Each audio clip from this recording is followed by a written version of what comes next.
नमस्कार प्रिय दर्शक बंधु मु अजय मिश्र स्वागत करुच्ची विधि विधान ओडिया चैनल पुणी एक नूतन अध्याय को दर्शक बंधु 2024 नववर्ष आपण एवं आपण परिवार पर शुभ एवं मंगलमय हो यह मोर ईश्वर निकट में प्रार्थना।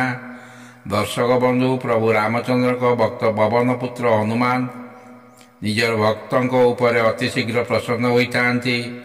मंगलवार दिन जदि आपण पवन पुत्र हनुमान पूजा करती तेरे सबुठ अधिक फल मिलता है, कारण मंगलवार देवता होती प्रभु हनुमान। शास्त्र अनुसार अति शीघ्र निजर अभिलाष पूरण करने निमंते प्रभु हनुमान ही एकमात्र देवता। हनुमान को प्रसन्न करने निमित्त यह मंगलवार दिन जदि आपण सठिक भाव प्रभु हनुमान पूजा आराधना करती तेरे आपणकर जीवन में आपण को आशातीत फल मिलता है। दर्शक बंधु आज यहीपरी एक मंत्र विषय जानिबा जहाँकू हनुमान जी बीज मंत्र कहुए। यह एपरी एक शक्तिशाली तथा प्रभावशाली मंत्र जहाँकू प्रयोग करी आपणकर भाग्य को मध्य बदलाई दे पारिबे। सबु कष्ट को दूर करने निमंते यह मंत्र रामबाण परी काम करिता है।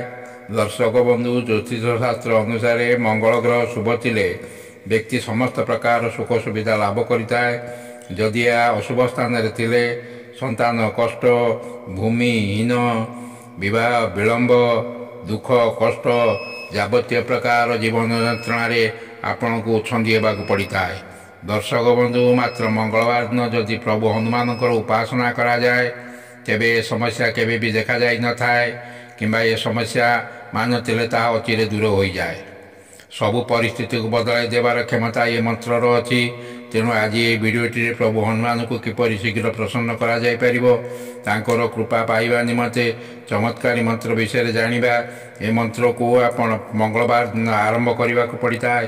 ये मंत्र जप रातिर शोवा पूर्व करेंगे किंबा संध्या समय प्रभु हनुमान मंदिर को जाई आपण या जप करें किंबा सकाळ स्नान आदि कर्म सारी निज घरे या जप करें। मात्र रातिर शोवा पूर्व ये मंत्र को मात्र 5 थर हो 7 थर 11 थर 21 थर जदि आपण या पाठ करती तेबे चमत्कारी फल देता है। जीवन समस्त दुख कष्ट अचिरे दूर होता है, अर्थात रोग शोक शत्रु भय सबकि जीवन चली जाता है।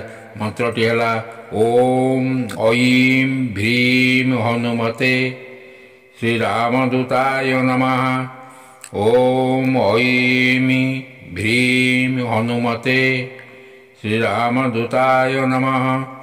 ओम ऐं भ्रीं हनुमते श्री रामदूताय नमः।